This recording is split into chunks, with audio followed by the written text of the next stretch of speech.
Everyone, তোমরা সবাই ভাবছো তো যে এটা কার অন্নপ্রাশন হচ্ছে। হ্যাঁ, এর আগের একটা ব্লগে দেখিয়েছিলাম যে আমার বোনের স্বাদ। বোনও বলতে পারো, বন্ধুও বলতে পারো, সে যাই হোক আমি বোন হিসাবেই দেখি, তো সেই হিসাবে বোনই বললাম। তো বোনের ছেলের হচ্ছে অন্নপ্রাশন ছিল, তো আমি অনেকটাই লেটে গেছিলাম, একটু রাগ হয়েছিল তার। সে যাই হোক, সে রাগ অভিমান পরে ঠিক মিটেই যাবে। তো যাই হোক, এই একটা দায়িত্ব এসে পড়েছিল যে এদের গায়ে হলুদ, বিয়ের পুরো রিচুয়ালসগুলো করতে হবে।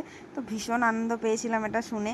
তো যাই হোক, সেই মতো লেগে পড়েছিলাম সবাই মিলে। এই যে গায়ে হলুদ হবে, তার আগে ফটোশ্যুট হচ্ছিলো পুচকেগুলোর। তো ভীষণ কিউট পুচকে দুটো, আর প্রত্যেকের কোলে যায়, কোনো কান্নাকাটি নেই, কোনো নেই। আর ভীষণ সুন্দরভাবে ওদেরকে গামছা পরিয়ে মানে বসানো হয়েছিল। ওটা অ্যাকচুয়ালি দুধ, আলতা আর কী সব দিয়ে জলটা রেডি করেছিল। সে যাই হোক, আমি অতটা দেখিনি। তো আমার ভীষণ ভালো লেগেছিল।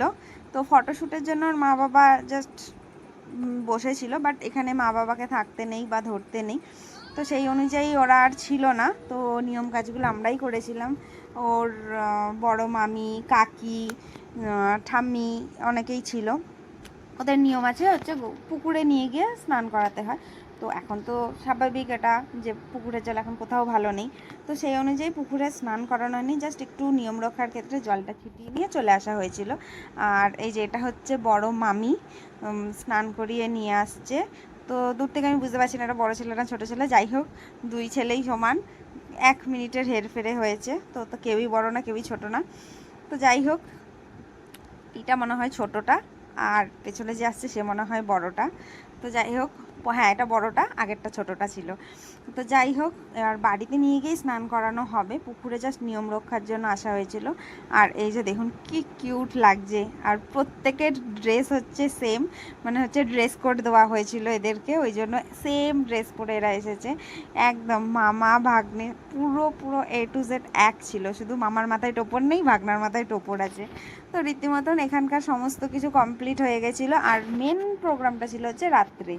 তো আমরা সেই মতন হচ্ছে মেকআপে বসে পড়েছিলাম। আর এটা হচ্ছে ওদের এন্ট্রি গেটটা, অসাধারণ সাজিয়েছিল। তো যাই হোক, বাচ্চা দুটো ছবি দুটো আমি নিতে ভুলে গেছিলাম, তো দু সাইডে বাচ্চাগুলোরও ছবি দেওয়া ছিল ওদের। তো এটা হচ্ছে লাইটিংটা করেছে, দারুণ করেছিল ওদের, মানে পুরো অ্যারেঞ্জমেন্টটা দারুণ ছিল। আর তবে একটা জিনিস খুব ভালো করেছিল যে ওরা রাতের প্রোগ্রামটা করেছিল, ওরা দিনের বেলা করেনি। তো দিনের বেলা প্রচণ্ড গরম ছিল, আর সেদিনকে ভীষণ গরম ছিল। তো যাই হোক, বুদ্ধিমানের একটা কাজ করেছে বলবো, যে ওরা রাতেই করেছে। কিন্তু বাট আমরা সেদিন ফিরতে পারিনি, এই একটা প্রবলেম হয়েছিল। বাট প্রবলেম কিছুই না, আমরা বলেইছিলাম আমরা থাকবো। তো ওখানে আমরা থেকে গেছিলাম অনেক রাতে, সমস্ত কিছু সব প্রোগ্রাম কমপ্লিট হয়েছে। তো যাই হোক, ছিলাম বলে অনেকটা হেল্পও হয়েছে। আর এই যে দেখুন, এদের 4 জনেরই ড্রেস কোড এক, 4 জন বলবো না, ম্যাক্সিমামেরই ড্রেস কোড এক। ইনফ্যাক্ট আমার ছেলের, এদের আরও অনেকেই ছিল, এদের সমস্ত জনেরই একই ছিল। আর এদেরকে ভীষণ কিউট লাগছে বাচ্চাগুলোকে, কিন্তু গরমের জন্য ভীষণ কষ্ট হচ্ছিলো। যাই হোক, ওখানে কুলারের ব্যবস্থা ছিল। তারপরে কেক কাটিং হয়েছে, আর এই যে সব বন্ধুরা মিলে কেক করছিল, সার্ভ করছিল। তো যাই হোক, সেখানে আমরা ইয়ার্কি মারছিলাম, তো সেই ভয়েসটা দিলাম না। আর এই যে দেখতেই পাচ্ছ, আমরা দুজনে একই শাড়ি পরেছিলাম, আর দুজনে একই মেকআপ আর্টিস্টের কাছে সেজেছিলাম। তো তোমরা জানি আমাদেরকে কেমন লাগছে। আর তোমরা পুচকে দুটোকে অনেক অনেক অনেক আশীর্বাদ করো, ভালোবাসা দিও। আর আমার যদি ভিডিওটা ভালো লাগে তাহলে চ্যানেলটাকে সাবস্ক্রাইব করো, লাইক করো।